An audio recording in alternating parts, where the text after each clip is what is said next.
લોકગાયક દેવાયત ખવડના કેસને લઈને કોર્ટે મોટો ચુકાદો આપ્યો છે। વેરાવળ ડિસ્ટ્રિક્ટ સેશન્સ કોર્ટમાંથી દેવાયત ખવડ સહિત 7 આરોપીઓને વેરાવળ ડિસ્ટ્રિક્ટ સેશન્સ કોર્ટે શરતી જામીન મંજૂર કર્યા છે। જો કે દેવાયત ખવડના મારામારી કેસમાં ગીર સોમનાથ પોલીસની પણ ઢીલી નીતિ જોવા મળી છે। જાણે અપાર પ્રેમ હોય તેમ અન્ય આરોપીની લંગડા ચાલ જેવી દેવાયત ખવડની જોવા ન મળી અને છાતી તાણીને કોર્ટમાં પ્રવેશ કરતા આરોપીઓ જોવા મળ્યા હતા। શું છે સમગ્ર મામલો, વિગતે વાત કરીએ આ વિડીયોમાં।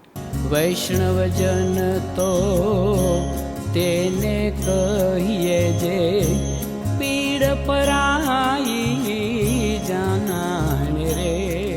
નમસ્કાર, નવજીવન ન્યૂઝમાં આપનું સ્વાગત છે। હું છું જયંત દાફલા। થોડા દિવસ પહેલા તાલાલા ગીરમાં દેવાયત ખવડ અને તેના સાથીઓએ એક યુવક ઉપર હુમલો કર્યો હતો। આ મામલે કોર્ટે દેવાયત ખવડ સહિત 15 જેટલા આરોપીઓના જામીન મંજૂર કર્યા હતા। જો કે તાલાલા પોલીસે આ જામીન સામે વાંધો ઉઠાવ્યો હતો અને રિવિઝન અરજી દાખલ કરવામાં આવી હતી। દેવાયત ખવડ સહિતના આરોપીઓના 7 દિવસના પોલીસ રિમાન્ડ મંજૂર થયા અને આ 7 દિવસના રિમાન્ડ પૂરા થતાં તમામને તાલાલા કોર્ટમાં હાજર કરવામાં આવ્યા હતા અને તે દરમિયાન દેવાયત ખવડ સહિત તમામ આરોપીઓના જામીન કોર્ટે ફગાવી દીધા હતા અને તમામ આરોપીઓને જૂનાગઢ જેલમાં ખસેડવામાં આવ્યા।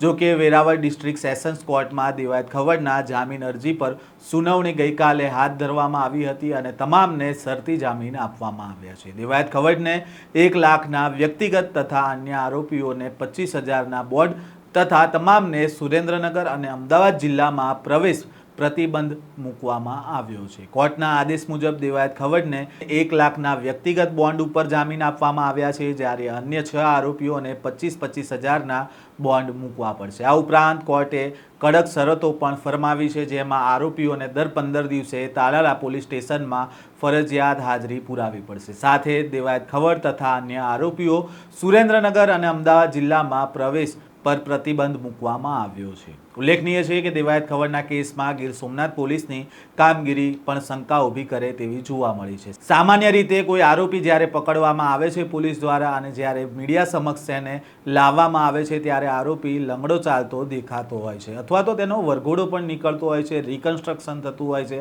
હાથમાં દોડા કે હથકડી બાંધેલી હોય છે અને કોર્ટમાં પણ જ્યારે લઈ જવામાં આવે છે ત્યારે આરોપીઓના હાથમાં પણ હથકડી હોય છે, પરંતુ દેવાયત ખવડના કેસમાં આવું કંઈ જ જોવા નથી મળ્યું, જેના કારણે ગીર સોમનાથ પોલીસ સામે પણ સવાલો ઊભા થઈ રહ્યા છે। આ કેસને લઈને તમારો શું અભિપ્રાય છે કોમેન્ટ બોક્સમાં જણાવજો। આ પ્રકારના સમાચાર અને અહેવાલ સાથે ફરી મળીશું। નવજીવન ન્યૂઝ સાથે જોડાયેલા રહેજો। વૈષ્ણવજન તો તેને કહીએ જે પીડ પરા